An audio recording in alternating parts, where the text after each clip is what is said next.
Hey, what's up, fellas? How you doing? I'm. It's still it's in the afternoon of the 19th of June. Um, I want to tell you the story to kind of get it off my chest.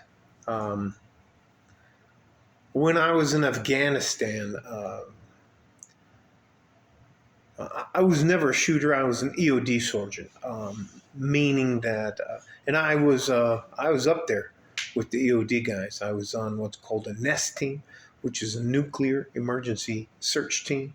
I was also part of an SIED unit, which is called a special improvised explosive devices, guys that steal plutonium and all that kind of stuff. I'm a pretty big guy back in the day. Anyways, this is around uh, 2002, and I got a phone call. Probably, what time is it? It's 4:18 in the Mountain Standard Time in El Paso, and I got a call at 3:30, and I got a call from one of the Air Force guys that he was a crew chief, and I don't know if you know who those guys are, but they're the guys that make sure the stuff's loaded on the plane properly, it's balanced. Anyways, doesn't fucking matter. And how I met him is when we would do renditions. And this may sound creepy or make me a fucking asshole to all of you guys, but if you don't believe that we make things go bump in the night, then you are seriously deluded about the way the United States operates. I picked my team. I'm on the United States of America's team. Win, lose, or draw, doesn't matter to me. This is my ship, and I'm on it. And they rescued my life. I'm not in jail or dead or somebody's girlfriend in jail, but I will tell you this. So, anyways, so I go through EOD school and I do all that kind of stuff. Blah blah blah blah blah blah blah blah. It's 2002. It's right before I get fucked up and sent home. And I'm at the tarmac, and we have a puck, Puck, like a hockey puck. Now, listen, you know we snatch people and rendition them.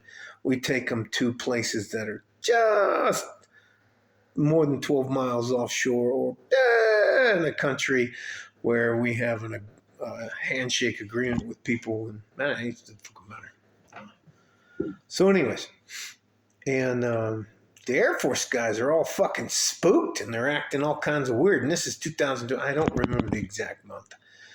And he's like, hey, Sergeant, how you doing? Da, da, da, da.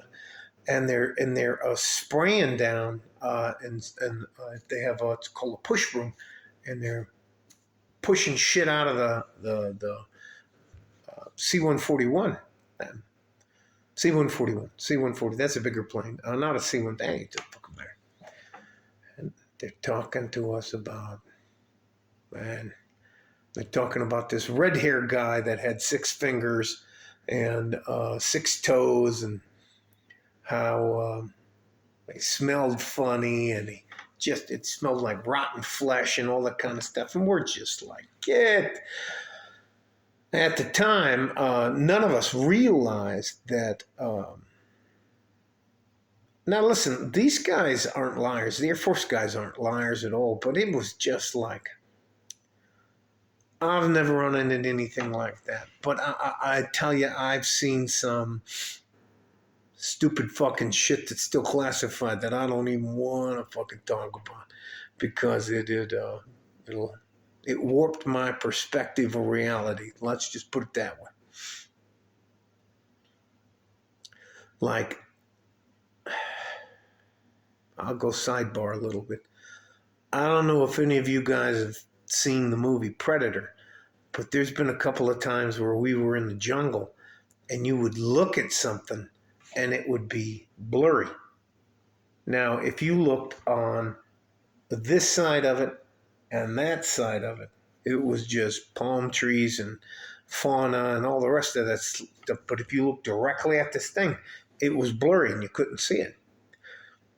And then that thing ran off. So that's enough of that shit.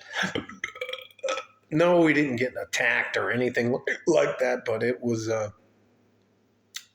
definitely out of bounds. And we just start. So we're back. We're back now, Kandahar, 2002. And we're just fucking with these Air Force guys, the crew chief and the ground chief. And they have what's called an APU, an auxiliary power unit, the guys that are running that. And they're all like, man, evidently it took two, I don't know if you know, there's an aluminum pallet. It's about that thick, and it's got straps that you can put over it. And evidently it took two of those pallets to get this fucking thing on it. And we're just like, you know what, motherfucker, I just want to go back. I just want to go home. We just rolled up on them and see if they wanted to have a drink or something like that. And not that you could ever drink in Afghanistan, because that would be illegal. And we wouldn't do that. So moving on. And these guys are all fucking freaked out. And they're just...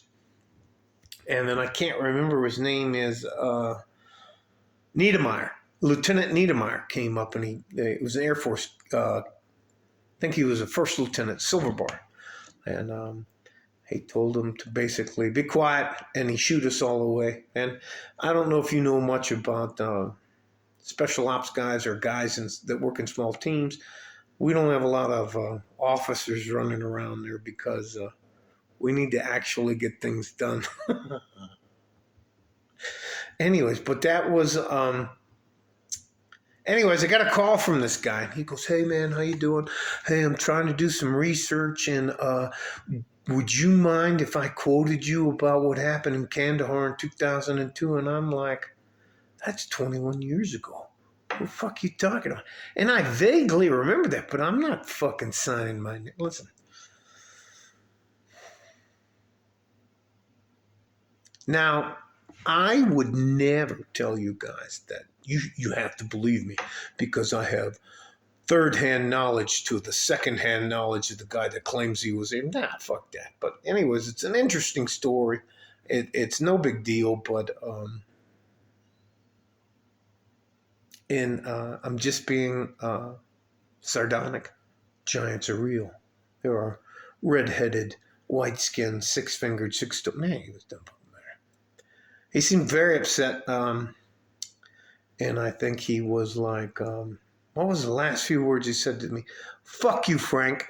And he hung up on me. Because I'm not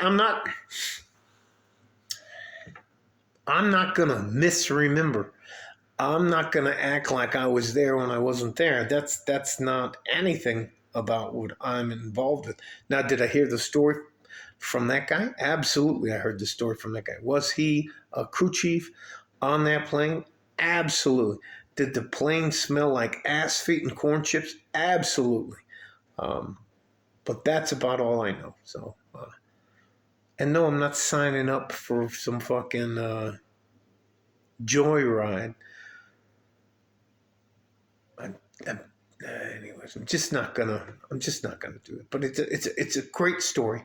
I'll tell you sometimes in the future. I'll tell you about what happened during Operation Blast Furnace, or when we were battling the M19, the FARC, the M20, the Sendero Luminoso, la Tupac Amaru, la M20.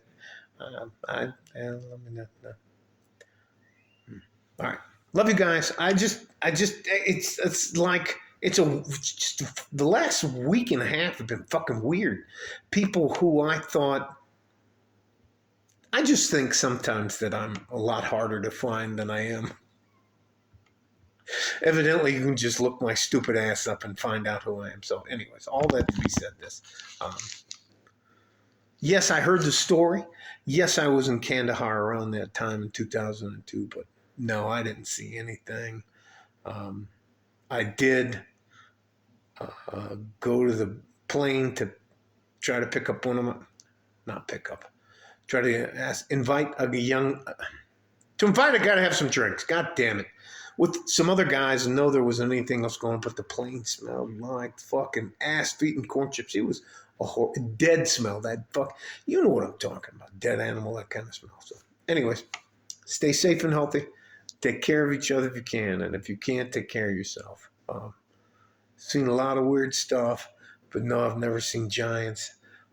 The only time I thought I saw a UFO was in Area 52 when we were at JN EOD school, and we were doing a site survey, and the B-52 the stealth bomber flew by, and when it was flying by, it's like this on the edge. All of us were like, "Woo!" And then it turned, and it looked like the back of it had the wing came down at an angle, and then it came in like this and came out, and it had, and then it came, man, just anyways, Air Force guys made all kinds of fucking fun. I've seen a couple of weird, crazy lights, but I don't have any proof, objective proof. You know, if I had something that I could give to you, and you could say, after looking at it or watching it or reviewing it, you could come to a reasonably sane conclusion, I would consider that proof. But other than that, I'm not going to fucking waste your time with that, guys. Love you. Going to do what I can to help you, but I'm not going to take anything from you. I got a lot of crazy stories about Central and South America and the Middle East and Africa and all that kind of stuff. Back when we called it the Wild Wild West. Like a fart in a G-string from West Texas, El Paso. I'm out of here. Bye-bye.